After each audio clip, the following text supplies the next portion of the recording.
Brie L'Extra, a rich double-creamed soft cheese with a mild, slightly salty taste and a smooth texture that will melt in your mouth.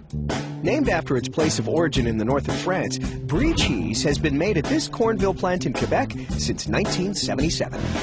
What I like the most about working in this facility is a lot of the cheesemakers here have been here for over 30 years, and they're proud of the products that we make here.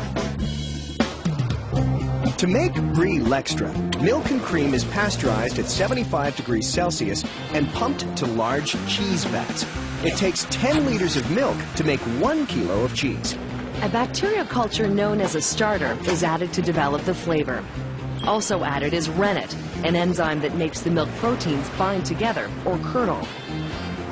Finally, a mold called penicillium, the essential ingredient that makes this cheese into Brie. The penicillium is the white fuzzy coat on Brie, and it tastes slightly like mushrooms. Mushrooms and cheese. Not a bad pairing. The antibiotic drug penicillin is derived from this mold as well. But to work for penicillin, the mold is put under stress, while with Brie, it's encouraged to grow. The mixture is now pumped into 200-liter vats, where it is left to curdle for 30 minutes. Curdling forms, well, curd, and an expert cheesemaker checks to see if it's firm enough to cut. It's important to use the human touch, since the curd sets at a different speed every time. There are machines that can help out on the big jobs, like cutting the curd. Over the last 30 years, AgroPure have introduced automation to the process, but the machines are used for their strength, while the details are left to the experts. Next, a set of mechanical arms mixes the curds, and the leftover water, called whey, is drained. Now, the curds need a little structure, so they head towards the molding machine. The molds are the reason the cheese will end up as wheels. These molds are 32.5 centimeters in diameter, but AgroPure also makes a smaller version. A machine stacks the molds, and they set for 40 minutes. But to prevent a concave shape, they're unstacked, turned 180 degrees, and left to set again. They are then turned a second time and left to drain for at least 10 hours. After the 360-degree spin, the young cheeses are ready to be released from their molds. They're shaken slightly to loosen them up, then flipped onto a rack. Kevin's been stacking these cheeses for 12 years.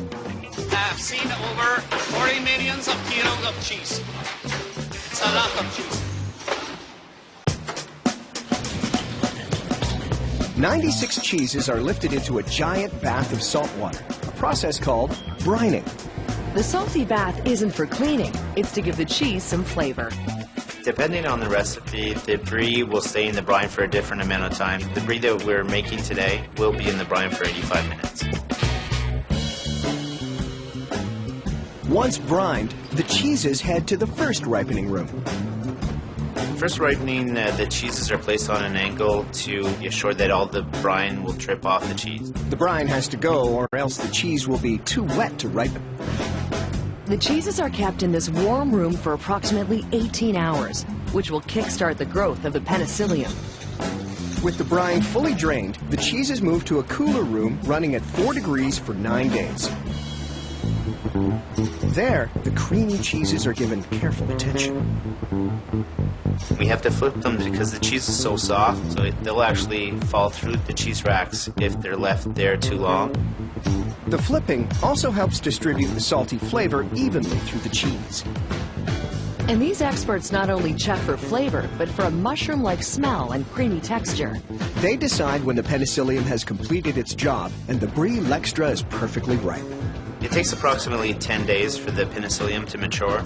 The product is usually at its best somewhere around 45 days. That's when the texture of the cheese is the creamiest. And now it's time for packaging, because these ripe wheels are ready to roll. Each wheel is wrapped in wax paper with micro perforations so it can breathe, and the special paper comes from a fitting place. We actually import the paper that's used to wrap our products from France because we can't get it in Canada.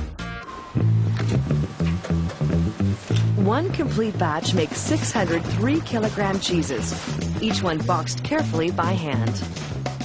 The boxes are packed 128 cheese wheels per pallet and shipped to the distribution center, where it will age for another 30 days before being sent to grocery stores. Aged to perfection, L'Extra Double Cream Brie makes for a smooth centerpiece to your cheese plate.